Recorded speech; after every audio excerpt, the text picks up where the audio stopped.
Greetings, everybody. Welcome back to the Cape Lead Revolution. This is Chachi once again, this time coming to you, as always, from Phoenix, Arizona, but also Fort Walton Beach with an old friend, an old instructor, and now my guest on today's podcast, retired Lieutenant Colonel Chris Larkin. Chris, welcome to the Cape Lead Revolution. Hey, Chachi. Thanks a lot for having me today. Really a pleasure for me to talk to you about my life and some of the leadership things that I've learned over that time. Thank you very much for finding the time. I know, just because most of us, you and I included, are working from home these days, that does not mean that we have an empty calendar. So I really appreciate you not only finding the time, but making the time to be on the podcast. And so before obviously I want to dive, head deep right into this. But before that, why don't you give yourself a quick introduction for all the viewers and listeners that may not know who you are? Yeah, sure. Thanks. So Chris Larkin, I entered the United States Air Force in 1983, and I ended up serving about 28 years in the Air Force, 12 of those years as an enlisted combat control instructor or combat controller, part of that time as an instructor. And then I spent 3 years, not a lot of people know this, as a public affairs officer.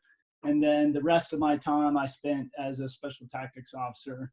During that time, I had a host of assignments that really shaped who I am today and helped me grow and mature. Early on, I was in Germany and at Rhein-Main Air Base when there was an air base there. And from there, I went to the 2-4 STS at Fort Bragg, North Carolina. And where we cross paths is at the NDOC course at Larkin Air Force Base. And when I went there, I really went there to get my degree, and then I was going to go straight back to the career field. And at least I checked the box of having my degree. But I was exposed to a couple of individuals in my life that had been enlisted and then became officers, and so that kind of interested me and sparked an interest, and I had an opportunity to attend a ROTC program and really take a midlife break. I got out of the service for 2 years and went to college at Southwest Texas State, and it was exciting. It was good. I taught skydiving for a living and ran Division I cross country and track and field, and it was a good break.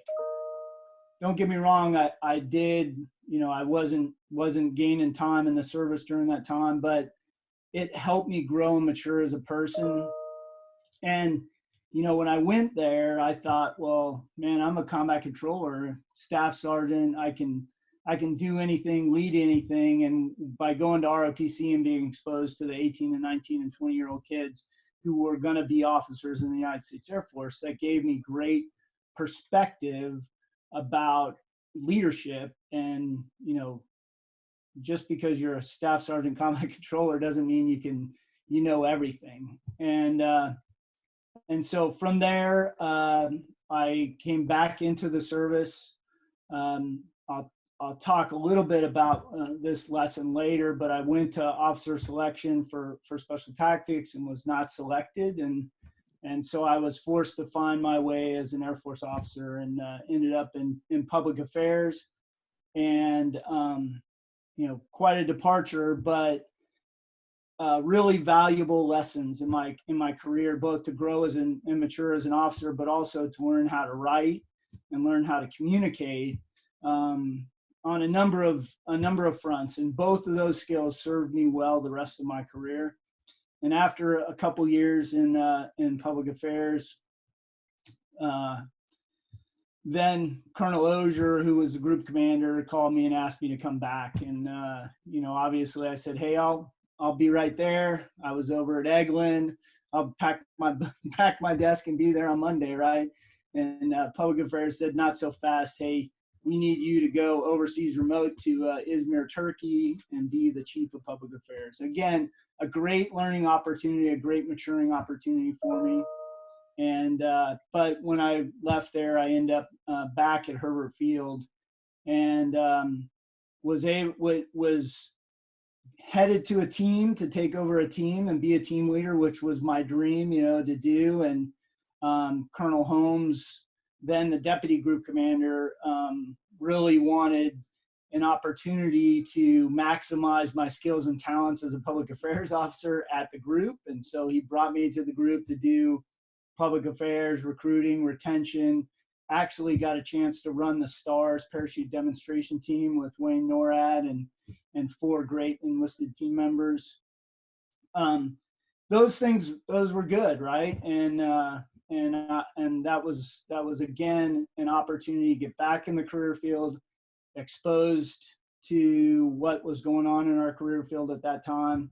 And then as the pipeline began to change and morph, and we stood up what is now called the Special Tactics Training Squadron, they first started with a flight, advanced skills training flight. And I was selected to be the first flight commander for that with a civilian, 1 civilian, Ron Childress, and 4 enlisted guys. Very limited curriculum, very limited money, no facilities. Hey, here's this thing. The students are coming on 1 April. Get it going. And so I got, that was April of 2001, and so that was a challenge. But fast forward to 9/11, and I was running that flight at that time, and actually was at Squadron Officer School when 9/11 happened. Came back to the squadron after I graduated Squadron Officer School, and the squadron was gone. They were in Uzbekistan, and Colonel Pihana and then Captain Buller wanted me to be the acting squadron commander. Holy cow! Captain Larkin in charge of the 2-3 STS as an acting squadron commander was a daunting task. Again, a lot of great lessons learned, and a couple assignments later, they would grow and mature the advanced skills training flight, and I got the opportunity to be the first squadron commander at the Special Tactics Training Squadron. And so those training assignments, both at Larkin and then at Advanced Skills Training and the Special Tactics Training Squadron, were very important learning environments for me as a person, as a leader. And then when I come back and meet people like you yourself, or any of the other people who I've been exposed to and trained or been around in those environments, it's been very valuable, because the impact that you can make on those people is huge. And so from there, I went to school, and then I came back, and I was the squadron commander for the 2-3 STS. And if you had said in 1984, when Airman First Class Larkin was assigned to Det 1, 1723rd in Rhein-Main Air Base, which was a detachment of the 1723rd Squadron, that I would eventually be the commander of that squadron, you'd never believe that. And I wouldn't have believed it. Most of the people around me wouldn't have believed it. So really, it was a very special opportunity. I left school a week later. I was in Afghanistan. My family, being the Spartan family they are, moved, set up house, ran the chain of command, and said farewell to me as I walked out the door. 2 years later, pretty tough assignment. A lot of injuries, some death, and we were tracking for bigger and better things, and I really asked for a break, and to kind of get my life in order, get my family in order, and things fell in place, and I got an opportunity to be the deputy group commander of the 720th in my final assignment, working for one of the best leaders that I think our career field has produced, then Colonel Kurt Buller, who now runs a leadership company. It was final assignment, great opportunity, and that was in 2013 when I retired. And since that time, I've been in the government contract industry. I had 2 great opportunities, one at Rally Point Management, Chris Crutchfield, a longtime personal friend, gave me an opportunity to work for him and grow and learn in his career field. I mean, in his company, and then I moved on to a mid-sized company called ITA International, another great opportunity to grow and mature in the government contracting industry. And then about 18 months ago, myself and two other individuals started LMR Technical Group, and now I'm running as the CEO of LMR Technical Group, and we're also managing a couple other companies that we're partners in, Combat Power Solutions and some other business adventures. So during that time, about 40 years or so time exposed to the military, I've learned a lot and made a lot of mistakes. I try to learn from those mistakes and try to do things better all the time. So, number one, congratulations on an amazingly successful career. Yours is a career born of warfare, again, of special operations on the front line, and your career field, combat controllers, I think have the distinction, at least in the Air Force, of sadly having the most loss of life as far as in inside one AFSC. So on behalf of all of us, to your former teammates, thank you for all the sacrifices that you guys have made for continuing to go to the front lines. It is nothing short of awe-inspiring. So I appreciate your ability to be their teammates and lead them through combat a couple different times. Thank you. Along those lines, kind of looking back on this, as far as your evolution, from airman to lieutenant colonel, from operator to commander, what do you attribute some of your leadership success along the way? Was it formal? Was it ad hoc? Did you have great mentors? Did you pick it up? Was it some of your self-learning? Was it the formal learning? What are some of these things that kind of turned you into the leader that you are today? Well, the first thing I would tell you that I think luck matters, and I think I was exposed to a lot of really, really good people who exuded good leadership qualities. Early in my career, and I think this was really when I was at the 2-4 STS, they ingrained in me that you need to have a pen and paper at every briefing. You need to be taking notes all the time.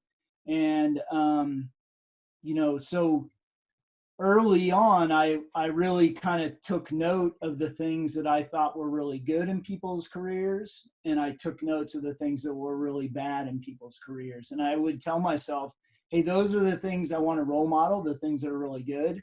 And those are the things that I want to stay away from, the things that I thought were really bad or caused a lot of consternation. And so I think from a leadership or a learning process through my career, I think those are the two things that mattered the most. But I also, and I said luck, but I can't emphasize enough that the team that surrounds you in every situation, whether you're a team leader, a troop commander, a flight commander, a director of operations, a squadron commander, or even a deputy group commander, you are truly empowered by the people who surround you, the people on your team, and you can't be successful if you don't understand and recognize that and maximize that to your ability. So I obviously completely agree. I hear that. I instantly go to John C. Maxwell, going to the law of the inner circle. It's just, you are a product of those that you choose to surround yourself by, or perhaps not even choose, but hopefully you have the presence of mind to understand who you are in fact surrounded by. So there's a lot of ground to be gained there. But as far as some of those things, you would have had to have led through difficult times, whether it was some of those injuries that you talked about or some of those deaths. What was it like trying to lead through all of those challenging times, and what did you do to find success when everything seemed to be bad around you? Well, that's tough. those are tough times, and they sometimes bring back tough. Excuse me, the Siri is going off on me. Yeah, no worries. Yeah, for everybody out there, this is just two dudes having a conversation at home. Yesterday, when my 5-year-old walked in, my dogs could be barking. The trash guy was out here, so this is two guys just having a conversation at home. So life's gonna happen, and also there could be a glitch in the internet. That's happened for 2 of these podcasts. So this goes haywire. I'll try and edit it and go forward. So anyway, go ahead. Yeah. So I think you gotta have compassion, and I think that a lot of people take that for granted, and I will tell you, until really I got married, I don't know that I really understood that.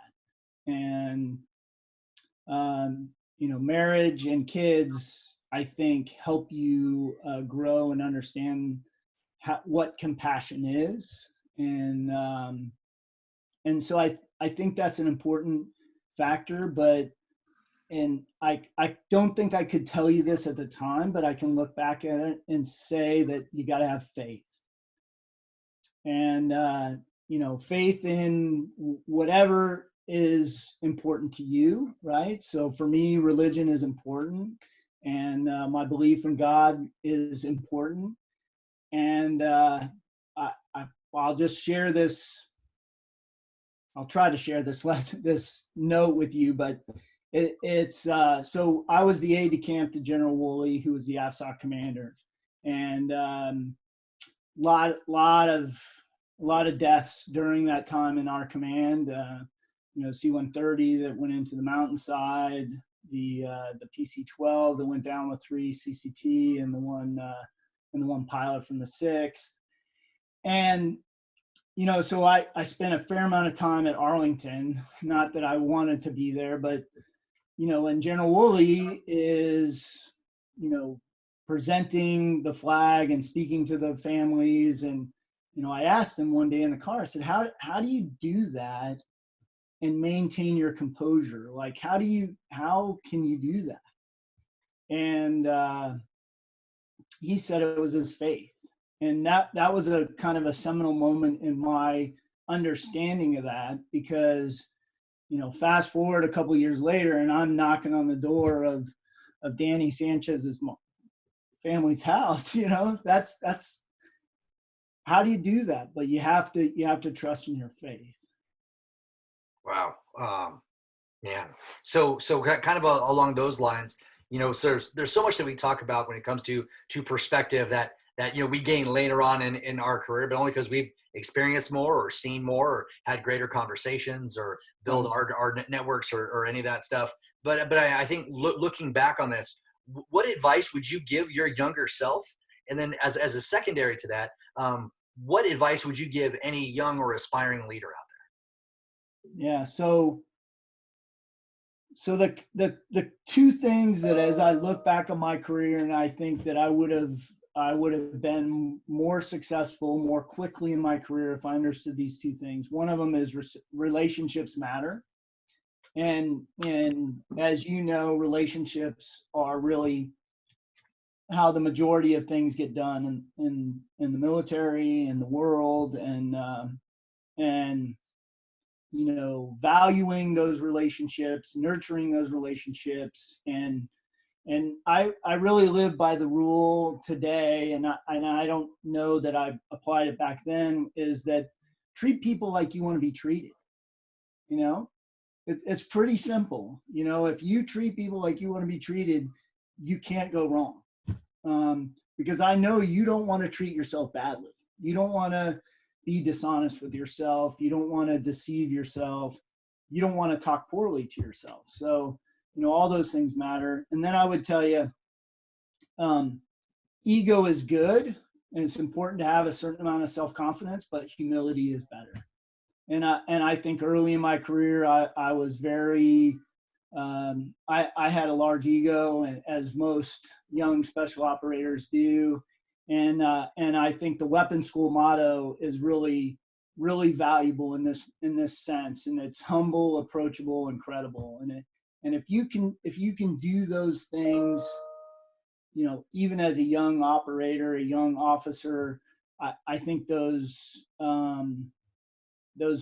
make you more capable.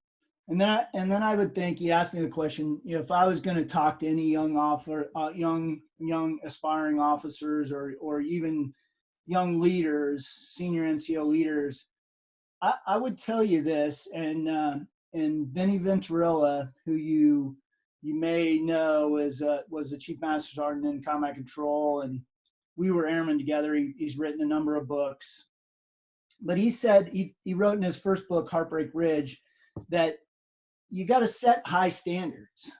And I believe that if you don't set high standards, and you said this in the beginning of our conversation about expectations, right? So if I don't set high standards, people are not going to achieve high standards. People, they work to the standard. Some people who are going to go above the standard go above it, but there's a whole bunch of people who don't go to the standard. They don't live to the standard. And when you allow things that happen that are below the standard, or when you allow things that happen are not within the standard, you're resetting the standard, when you let that happen. And so, whether you want to call it standards or expectations, or, goals, or any number of things as it applies to leadership and life, and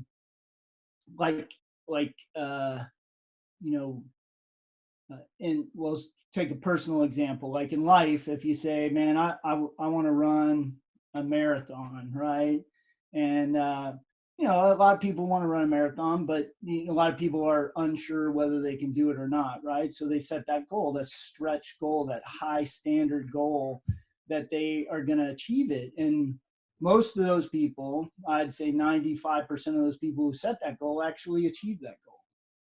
But if you said, hey, I'm going to run a 10K because I want to run a marathon, but I don't think I can do it, you're going to end up running a 10K. And so I don't know if that makes sense to you, but set high standards, enforce high standards, and your people around you will rise to those standards. Yeah, I absolutely agree. And it's just some of these internal lies that we end up telling ourselves that thing is going to be there, is like, oh no, I'm just going to baby step it. Like, well, are you? Because I would understand, like, if you would say that you want to work up to a marathon, but I'm going to start with running a 10K. At least go out and schedule, hey, here's a 10K, here's a half marathon, and then here's a marathon, so you can show your progression. Because I'm a huge believer, what gets measured gets done. If you're not measuring progress, it's not going to happen for you. That's right. And so with that, you had kind of brought up, perhaps some ego, or maybe you weren't as humble as you would have liked to have been in my earlier years. I know that happened, and life hit me pretty hard when I got kicked out of a unit. So that was pretty impactful for me. What is it like leading a lot of, not necessarily type A, but extremely successful, extremely capable special operators, and the environment around there is all special operations. Here you have all these just physical specimens and people who are giving extreme amounts of themselves to the country, who would voluntarily go out of their way to put themselves in harm's way to find success for themselves, for the team, but realistically our nation. How challenging is it to lead in that type of hyper masculine type of, check me out, I'm pretty awesome type of thing? And how did your growth and evolution evolve as you went through your different leadership roles?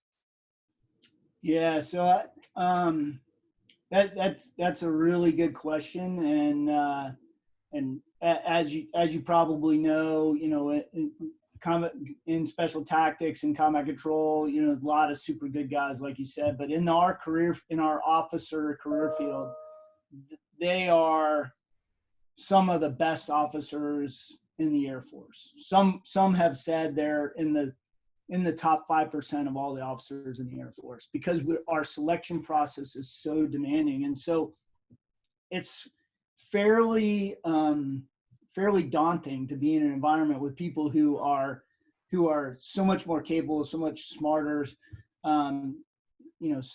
so much better than you are. But I would tell you, like, and I think in many instances, if you are surrounding yourself with people who you're the best person in the room, who you're the most capable guy in the room, you're in the wrong room, right? You're not set for success. You want to surround yourself with people who are better than you, who will make you better. And so for me, what I would tell you in that regard is, and this is one of my lessons that I think is on my paper to talk to you about, but that self-awareness, that ability to kind of look inside and say, here are my strengths and here are my weaknesses, and be able to develop strategies and processes that mitigate your weaknesses and maximize your strengths. And so I talked a little bit about this with regards to the teams that have been around me. And so I've been able to understand who I am and where my weaknesses are, but I've also been able to analyze the people around me and then maximize my team, right? So my mitigation strategies from some of my weaknesses have been to let this guy or that guy do those sorts of things where I'm not so good at it, right? And when you're in a room with a super capable, super competent people, you have your pick of the litter, right? The other thing is that some people are, they let that ego get in the way and they're bothered by it. Like, hey, I'm not going to be as good as these guys. I can't be as good as these guys. For me, it was a challenge of how capable, how productive, how many objectives I could get done. And so I was really kind of trying to bring as much combat power into one solution as possible so that I could, create maximum effects, whether that's on the battlefield or that's in the budget or in that developing the schoolhouse, all those things. I was just trying to maximize it. And so a lot of the stuff that I heard there, and again, the point to that question wasn't necessarily about the type of individual, but for people who don't have a military background that may be watching this, all they see are the movies and things of that nature, and perhaps they're going to see some arrogance and or cockiness, which is not necessarily the case in all things, but there's a whole lot of teamwork and camaraderie. And so, just like you're going to have with siblings, you're going to pick on each other and razz each other. And so we see a lot of that playing out. And then, you just have this weird flow of humility and understanding of credibility versus perhaps proven combat prowess. And then just all the different perspectives that shape into that.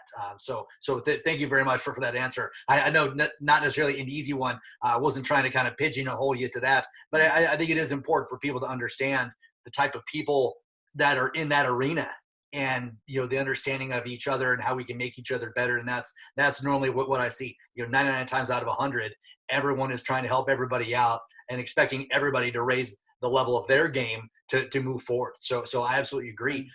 But you had mentioned some of the lessons that you had there that wanted to talk about. So could we get into some of the lessons that you would have before we hit into our first break? Yeah, sure. So I'll give you two quick lessons that I think are important, and I think the first lesson is that you're going to make mistakes. Nobody is perfect, and things are not going to always go as planned, and so you got to be able to be okay with making a mistake. You have to learn from the mistake, and you can't let it happen again, obviously. And when the impact is really big, obviously you don't want to make those mistakes, but they're going to happen. And it's really how you deal with the aftermath that makes you who you are, right? And a lot of people, they make a mistake and they just go downhill, and they can never recover from that mistake. And I'll tell you, like when I was the cadet commander in ROTC my second year in college, and you get a 6-month stint at this window, and I did it because I wanted the leadership opportunity, the laboratory opportunity. And one of the kids told me, he goes, you have so much more experience and you know so much more than we do, but you need to let us fail. You need to let us make a mistake so that we can learn. And the learning that you have from making mistakes is much more powerful than having somebody tell you about that mistake, right? And so there's a balance between make you making the mistakes and you allowing other people to make mistakes. And so, I think you got to be willing to let that happen, both for yourself and for the people around you, from a learning environment. And then the other thing is that analysis paralysis is a term that we use in the military a lot of times, and this feeds into you got to be willing to make a mistake. And you're never going to have perfect information, and so you got to be willing to operate on, I don't know what the number is, but 80% of the information, right? You got to be willing to make a decision based upon what you have. You have to make a decision somewhere along the road, but I've seen in a number of people that they get tied up.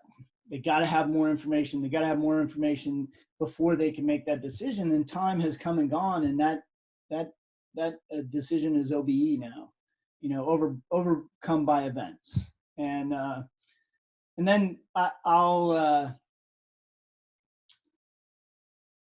the other thing that I personally really don't like, and I didn't write this down, but it comes to mind, is micromanagement. And we talked a little bit about that already in terms of maximizing your team, right? So if you're going to micromanage at any level, you're going to constrict the bandwidth of your team's capability.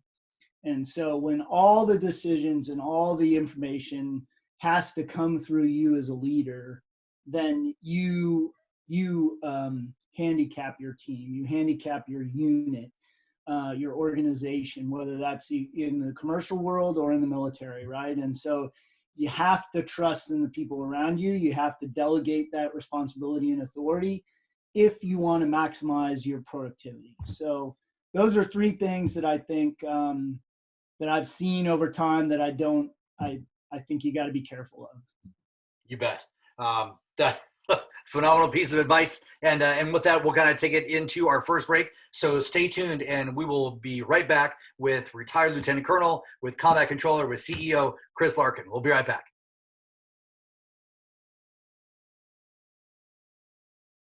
Welcome back from break, everybody. Again, here with Chris Larkin.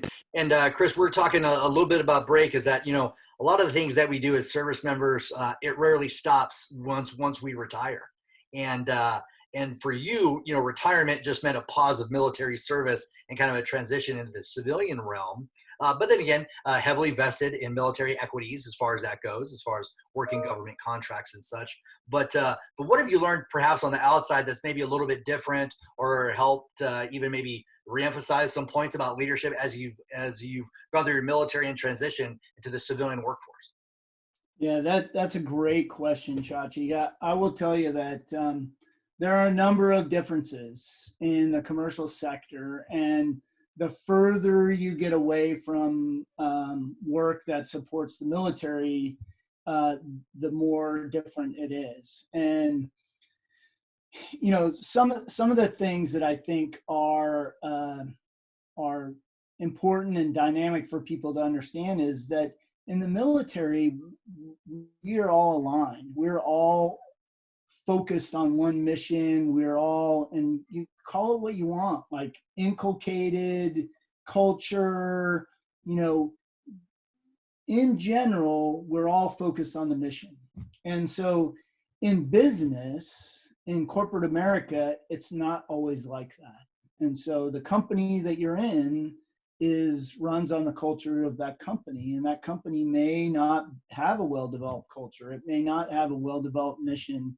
And so the focus of the people, the intent of the people, you find is very, very different in a lot of instances. And I think you have to be aware of that as a leader. You have to understand the dynamics associated with the people.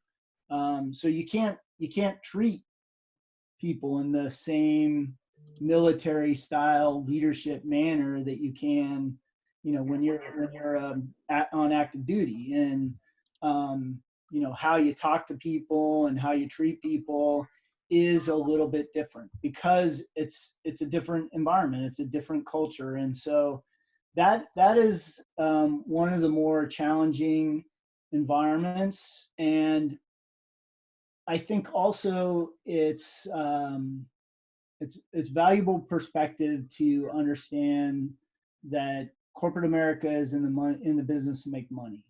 And so if you don't have that in your mind, you are potentially naive. And so the bottom line matters more than a lot of things that we take for granted in the military, and so many corporations will sacrifice people, will sacrifice reputations, will sacrifice relationships for the bottom line. And you got to be prepared for that. Whether you're in a leadership role, or you're a line guy on a contract, or you're doing something in the corporation, you have to be aware of that. And I think because we grew up in the military and we see things a little bit different, sometimes that's a difficult transition. You bet.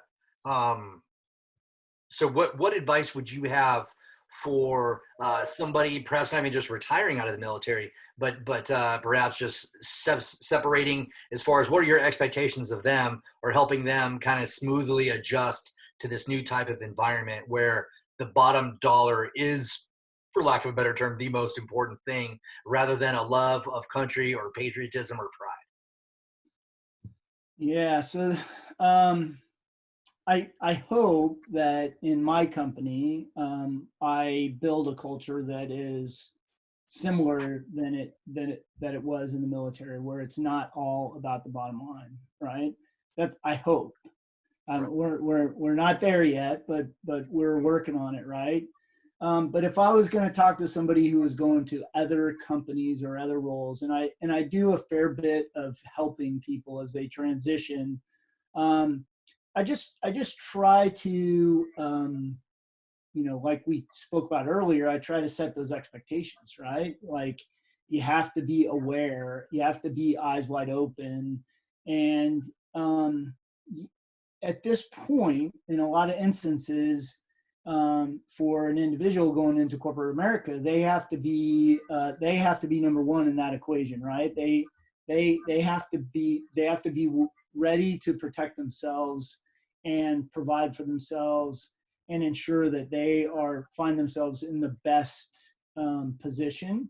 And that's not something that we're all accustomed to doing. And so I think that's a big transition for a lot of people. And so speaking a little bit about transitions and shifting gears, there is kind of the flip side of that is, once you leave the military, there are so many people who still want to contribute, who still want to make a difference, who still want to stay involved with some of that stuff.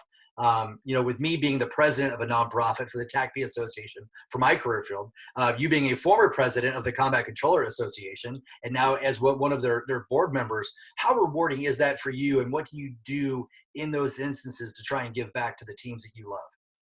Yeah, so I will tell you that, what I'm doing in terms of my work and my company's work, and in both providing the contract services and in developing technical solutions for warfighters, is really important to who I am.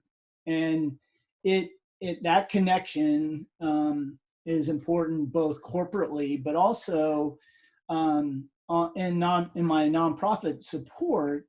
I believe it's essential to make a difference in our career field. And I say make a difference, but really there are a whole bunch of people out there who need support that we have the ability to provide support to. And while we can do that, while we have the capability and attention and awareness, I think it's important to support people as much as we can where the DoD or the federal government or the VA can't provide that support or is not available to provide that support. If we as a nonprofit organization can do that, then I think that's important.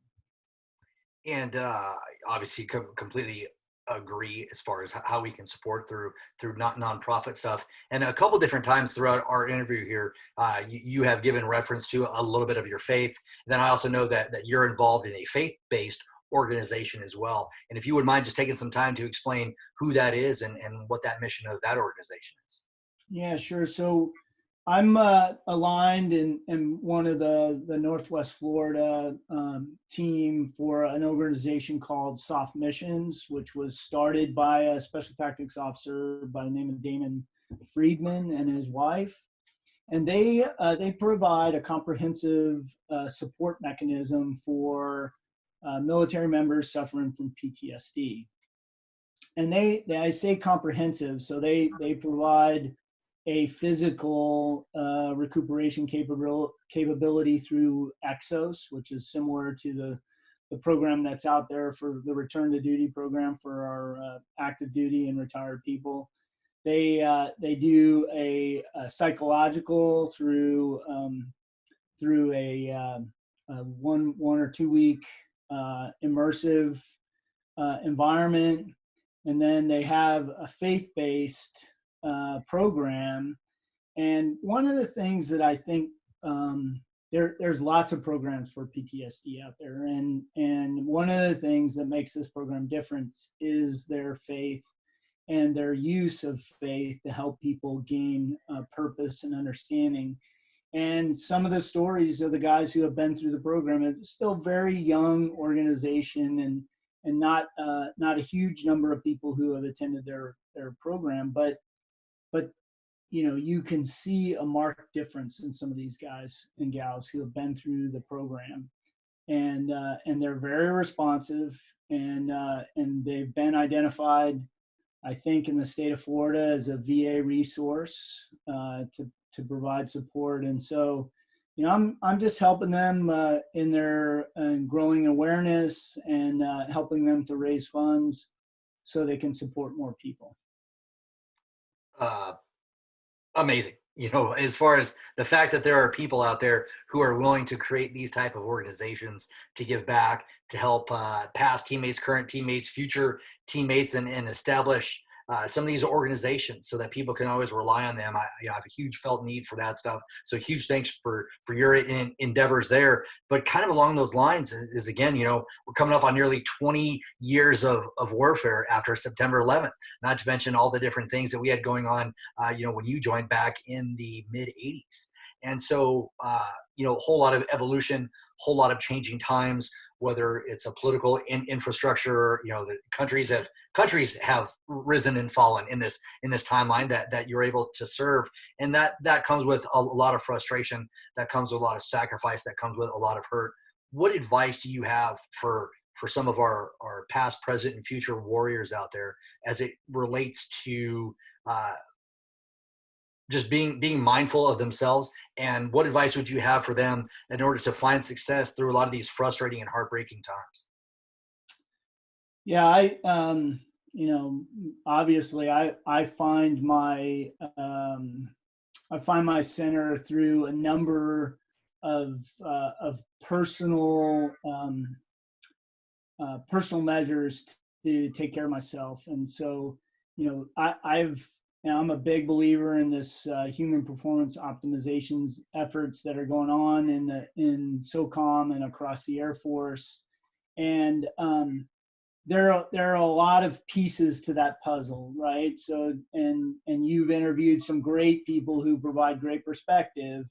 Um, but I think you have to really take care of yourself.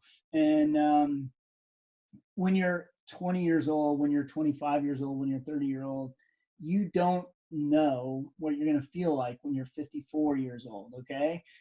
Trust me, I burned the candle at both ends for many years, and I'm doing okay, but you have to take care of yourself along the way, and that is physically, that is mentally, and that is spiritually.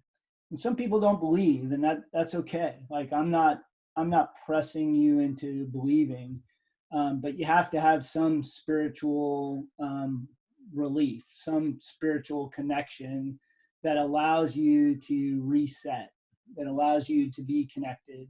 And so I think you have to kind of mold all three of those things together, and to ensure the health of yourself. And you've said this, you got to put your oxygen mask on first, right? You got to take care of yourself first.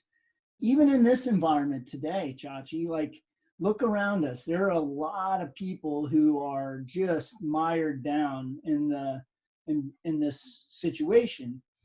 But if you don't take care of yourself, you can't take care of anybody else after that. And so I young Chris Larkin, 18, 19, 20 years old, if I could go back and say, I would tell you that, like, hey, these are the things you got to do. You got to take care of yourself first, and really for the long run, right? And even when I was an instructor at the INDOC, I was talking about life fitness and kind of some of those things that you had to do, because the big bulky bodybuilder or the really skinny runner, those guys don't do well 20, 30 years from now, right? So you know I was talking about it, but not as comprehensively as we are talking about it now. So kind of along those lines. So what are the things that you do to put on your oxygen mask to make sure that you're being the best Chris Larkin for you, so you can present the best Chris Larkin to your family, your friends, the world, business, any of that stuff? What is your oxygen mask? Yeah, so there's a variety of things I do, and from being in the military, I get up very early in the morning. Well, let's just say I don't sleep very good anymore. So sleep is an important factor, and don't take me the wrong way. Like my problem is my problem. If I could sleep more, if I could sleep 8 hours a night, I would. But most of the time, I'm up at 4 o'clock, and I spend the first couple hours of my day kind of getting my head right, so that's that. I spend some time reading, both news. I read usually read some kind of Bible lesson. I listen to some faith-based music early in the morning. But then I gotta try and do some form of exercise. And throughout my life, that kind of has morphed, right? So early on, I would, go out and crush myself every day and do something, mostly for ego reasons, right? But but It's not so now, bad, why not? no, but now more than ever, it's important to do something, so that you can sweat, you can exert an effort, you can clear your head a little bit. And so today I find myself riding my bike, whether that be outside, or I ride the Peloton quite a bit, just to maximize my time. And then I usually try to, my wife has been very good about this, at making me walk with her and the dog every afternoon, so that's a great time as well. And then my real passion at present, which my passions have changed over time as well, my passion at present is golf. And I really, that really lets me kind of relax and let go and unplug from the world, right? So when you're out on the fairway of number 9 or 10, and you're trees and green grass, and no phone and no media, and it's you and the golf ball and no matter how maddening it is, it gets you away from it. And so those are the kinds of things that I do. I also try to do some yoga, stretching kinds of things, and a little bit of strength. And then you talked about goals earlier in the conversation, and I think it's important. This year, I was in Phoenix for the Spartan race, and so every once in a while, I think it's important to pick a goal. Set something out there that you go do, and that will help you keep focus on those sorts of things. So I think that's phenomenal insight, and it's I don't think it's any surprise that you and I have very similar schedules, as far as that goes. Without an alarm, I was up at 4:00 this morning. I'm on the hiking trail at 4:30. Getting all that stuff in. And again, for me, having that time to center myself, to get through of all that's going in my head, kind of make sense of it, so I can come back here before the family's even up. I've had my time. Now I can hopefully focus on being a good husband and father and teammate and hopefully podcast host, and go forward and do a lot of that stuff. Without getting into kind of too specifics, what does a normal day look like for you from the moment you get up to the moment you go to bed? What is an approximate day in the life of Chris Larkin? And I'll kind of follow suit, just because I don't think a lot of people take a lot of time to hear from different people what their day looks like. And so that they don't necessarily have an understanding to go, I think we've all stopped saying work-life balance because it's naturally imbalanced. I used to say work-life integration, but the best one I think is work-life harmony. Is, you can have this harmony. Some instruments are playing more than others. You can have the drum, but the drum's not beating the entire time. But you are going to need some drum, or hey, I can use more cowbell. But I think people need this understanding of work-life harmonics and harmony. So what does that look like for you? Yeah, so like I mentioned, 4:00 is generally when I'm up, and really from about 4 to 6, I'm doing the sorts of things that I talked about. I might have to put out a brush fire that came up overnight, and I might have to take that on, or I may be working on something that is just, so intensive that I have to do some work on it. I try not to. And then from 6 to 7 or so, I try to do some kind of physical activity. And then depending on the day, I'll be back in the saddle working right away, and then, try to get a shower at some point in the mix. And usually my breakfast is kind of on the fly. I work from home, and so I have that flexibility. Generally, I'm probably 2 or 3 conference calls in the morning.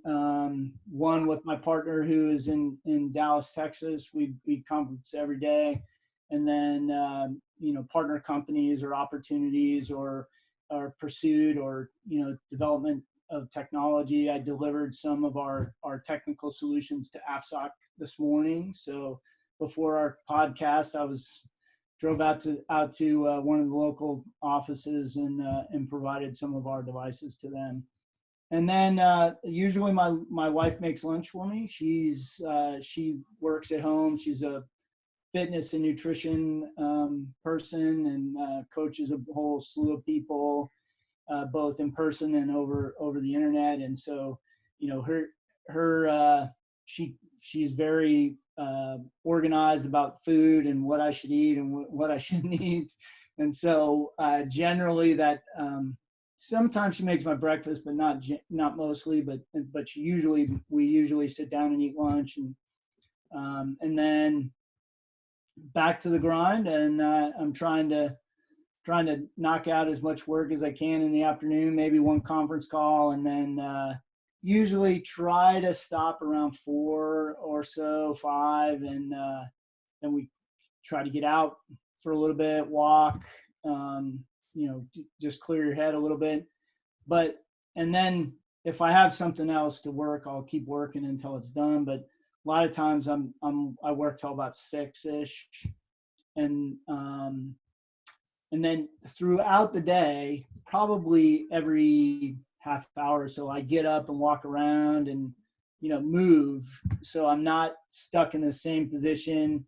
And over time, sometimes I'll be doing some exercises. I'll do some pull-ups or push-ups or something. But but I try to move every half hour, 45 minutes, so I'm not sitting in the seat all day. And I do have a Veridesk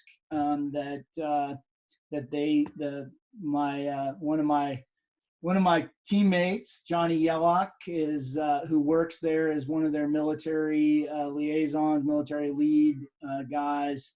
He unfortunately was one of the guys that when I was in command got injured, and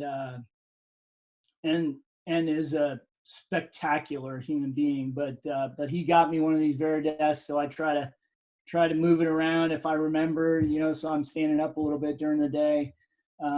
But that's kind of my day, and I generally work 5 days a week, and on the weekend I'm trying to play some golf and then spend some time with the family. And right now we obviously don't have a lot of extracurricular activities, but my kids are very active, and my son is a cross country and track athlete, and so we usually at one of those meets on the weekend, and my daughter's a dancer, and so there's that, and so, but those are all good things. What you said about the work-life harmony, I think is a pretty good term, and you try to merge those together.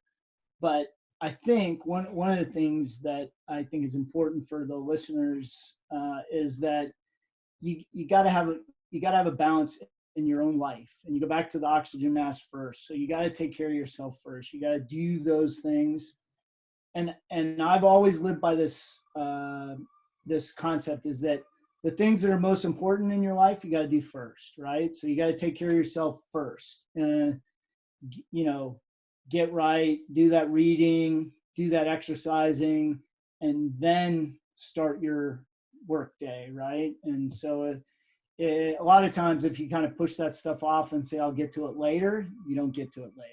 And that's how it's always been in my military career, particularly with physical fitness. I always tried to do something in the morning. A lot of times I did something in the afternoon as well, but if you don't do it in the morning, you're probably not getting to it. So. You bet. Fair. And again, I really appreciate that. My day is one of those up at 4, between 4:30 and hitting the gym or going on a hike. I try and be home by 6 so I can wake my kids up at 6:15, spend some time with them, and then leave the house at 7:15 to drive them to school. Back when that was a thing, and then drive into work. Spend my day there. I try to be home by 5 o'clock every single night so I can kind of disconnect and spend quality time with the family. I don't want to give my family slop. I don't plan everything out during the rest of the day. And then, when I come home, my family just gets my leftovers, right? So I try and make it a little bit purposeful, a lot like I was hearing you say, and just making sure that they're getting some of their quality reps with me. And I'm probably in bed by 8:30 or 9 o'clock at night, to have that going. So Chris, I really appreciate your time being here on the podcast. And the one last question, it's always a fun question just to see, because you are obviously more than just the sum total of military career and or your leadership career and or your endeavors on the civilian side. And again, it's just always fun to get a little bit of introspective look into somebody and see what's going on. So one of the two fun questions, the last one, is what would you do in life if money were no object and you knew you could not fail? Well, I think the thing that the first thing that comes to my mind is I like to solve veteran suicide. And it's a horrible thing that plagues our nation. And, the number has been 22 every day for a long time. I think that number has come down a little bit, but the suicide rates in the military, in the DOD, are up astronomically this year and last year. And it's senseless. And so if there was something I could do to prevent that or even reduce that number, that would be important.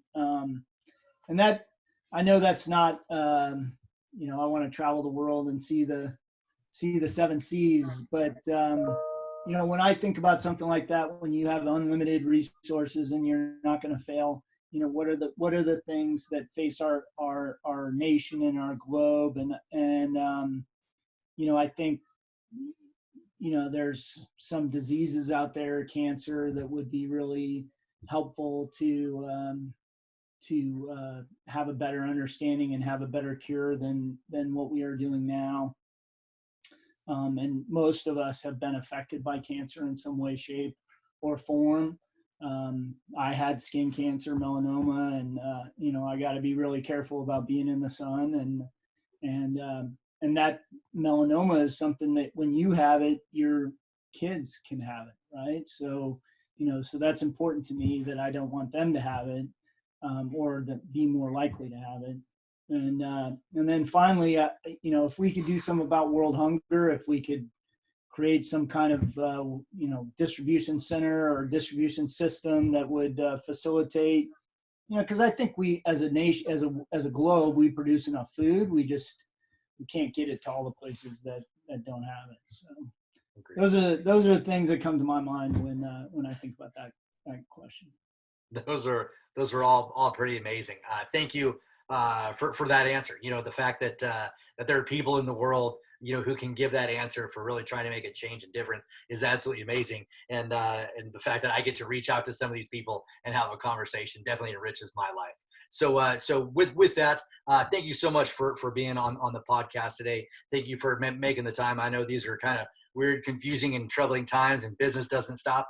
Families don't stop. And so the fact that you're able to carve out this time with us today, I'm really appreciative. And we'll turn it over to you for a little bit of closing comments. Well, I appreciate the opportunity to talk to you, Chachi, because as I mentioned to you back at the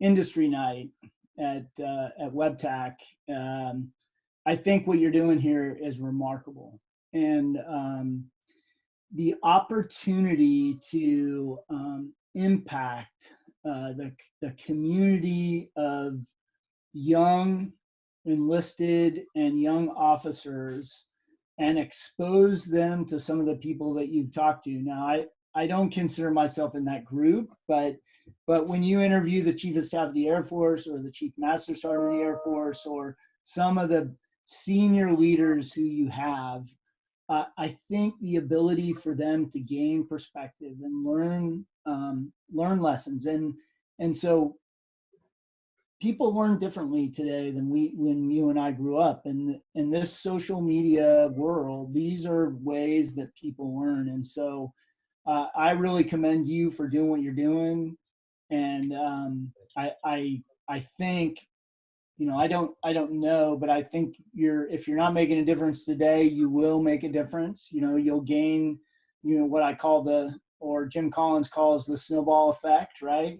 So you'll gain some momentum, and then a lot of people will click and listen or watch, and over time I've listened to I don't know, maybe 10 or 12 of your podcasts, and so really good job. Keep it up. Keep doing what you're doing, and if there's anything I can do for you, don't hesitate to reach out. I'll do whatever I can to help you.